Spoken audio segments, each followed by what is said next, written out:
I was just, reading the acronym as startup, but all of you were referring as TTA. Initially, I was a bit confused, but now I understand. Yeah, board members of TTA and other, members who have come from across the US. It's kind of a mini US that I'm seeing here. And really, thanks to all of you for taking out time to come here to Hyderabad and be part of this event organized by TTA. And the media person also who are out there, thank you all, and greetings from Government of Telangana.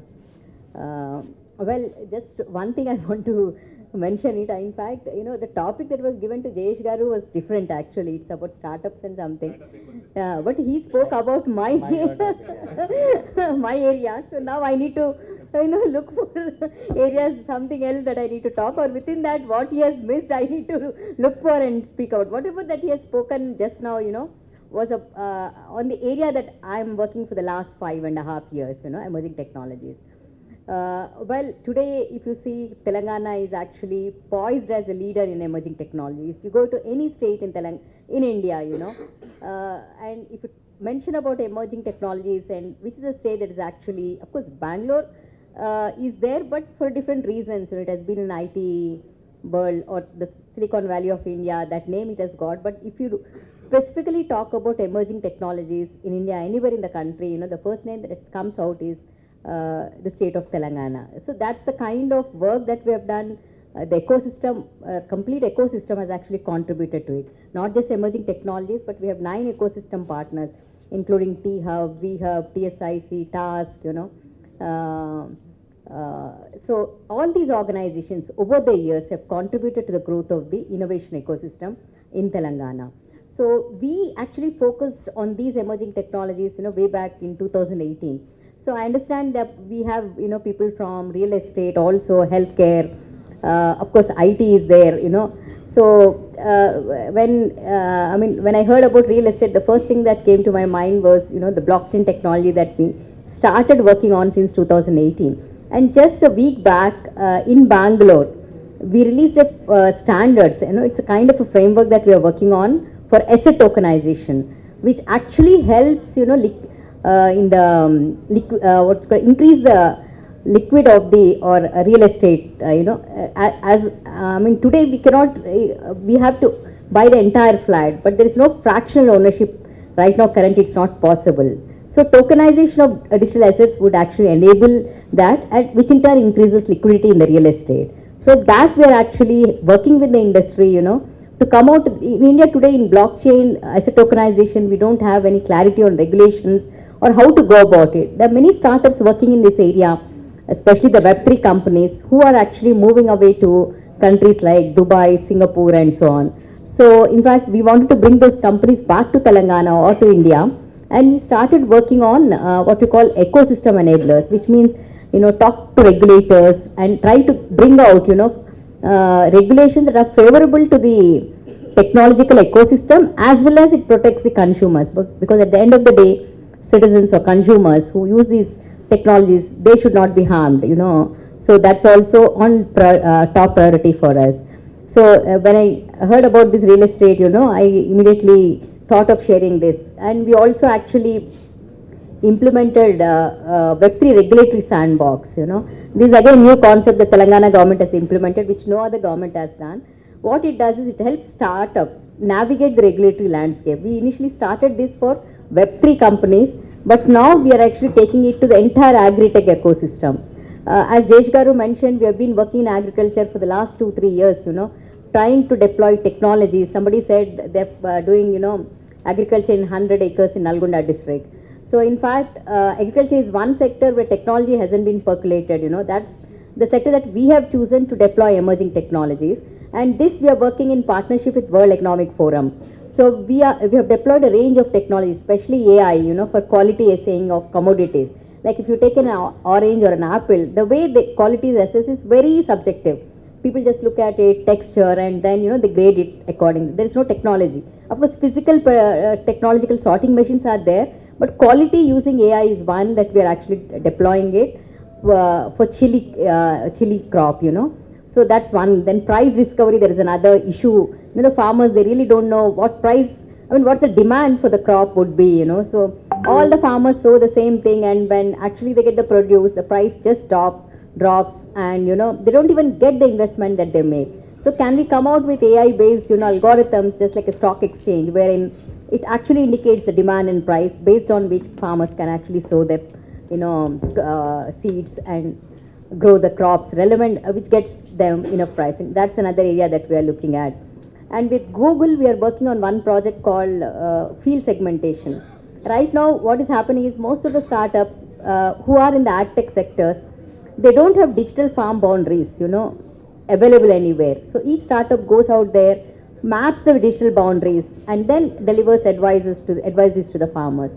So we are working with Google to come out with digital, segmentation, land segmentation map, just like Google Map you have. Similarly, for the agricultural farmlands, you can identify an individual farm. The government is actually wants those individual farmlands to be mapped to an individual, not ownership, but operator, whoever is operating, so that the government can, distribute benefits and such things, grants, whatever, you have been listening to Raitu Bandhu and other grants to farmers.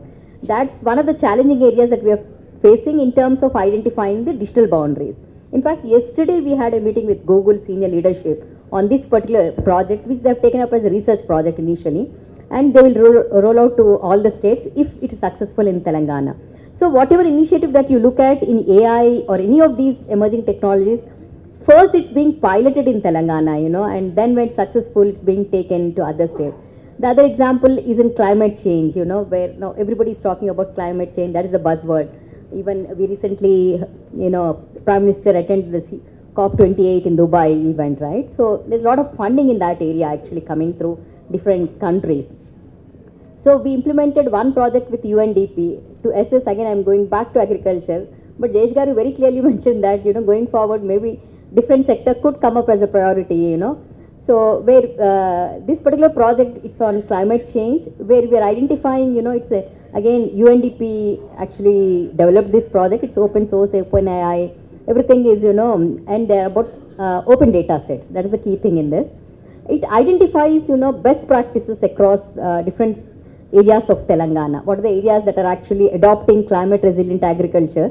We identify that and then implement it in other mandals or villages. So these are some of the kind of innovative implementations that we are doing. This is for agriculture, either to increase revenue to the farmer or to even address certain areas. I just want to ask you, all of you are from US, so what do you think is one of the biggest cause of deaths in India?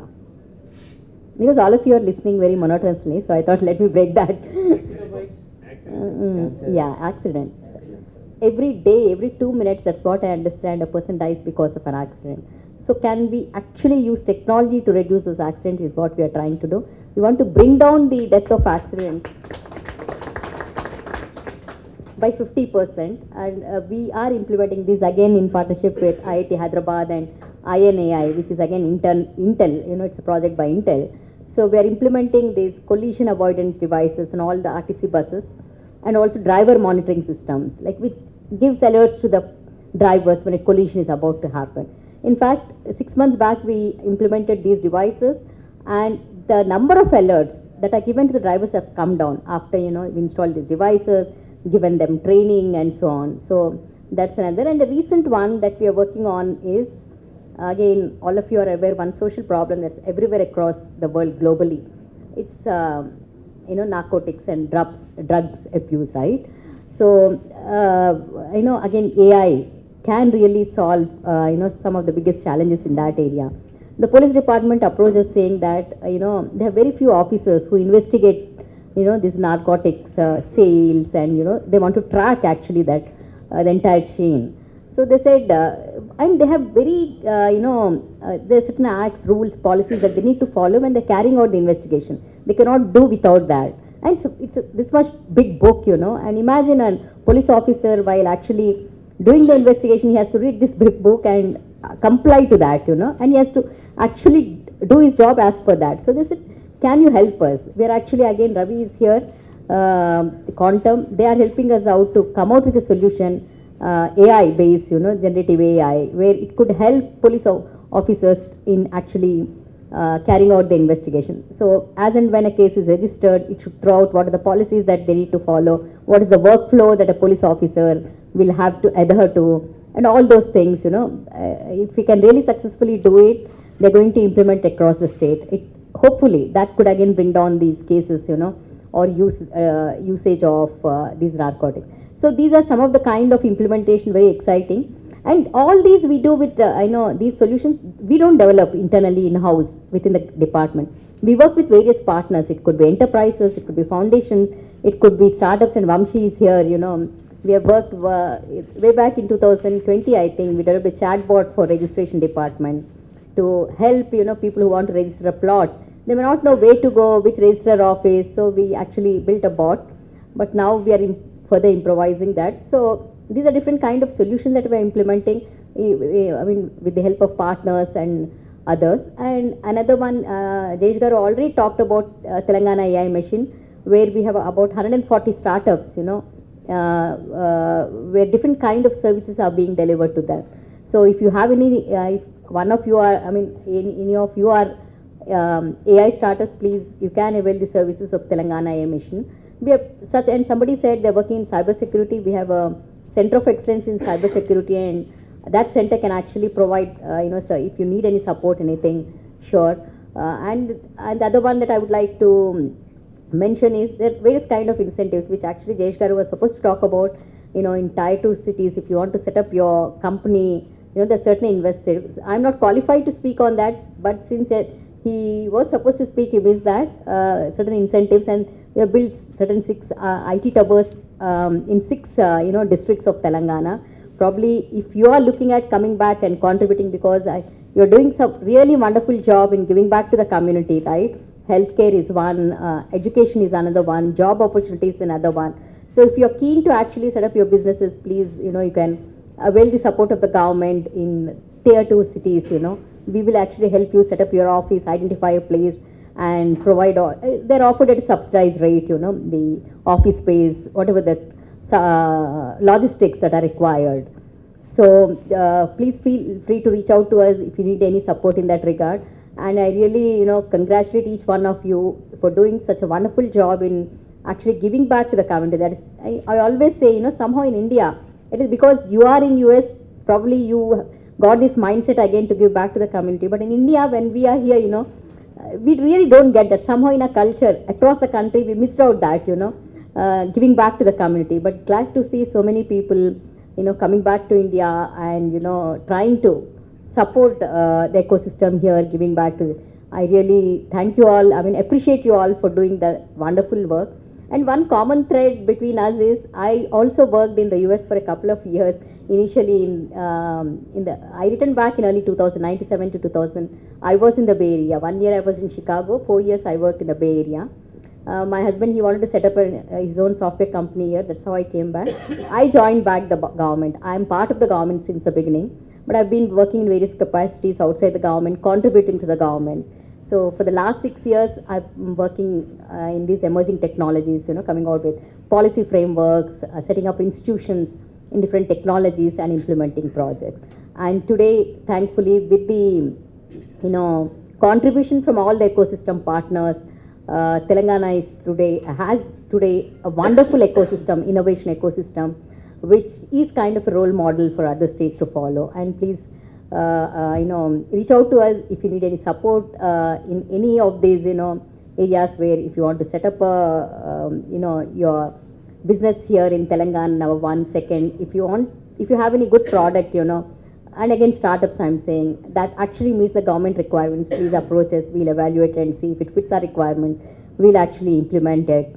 And thirdly, again, I can only talk about the IT field. So in this particular innovation ecosystem, if you need any support, the government is out there to always, come forward and help you. And thank you all once again for giving me this opportunity.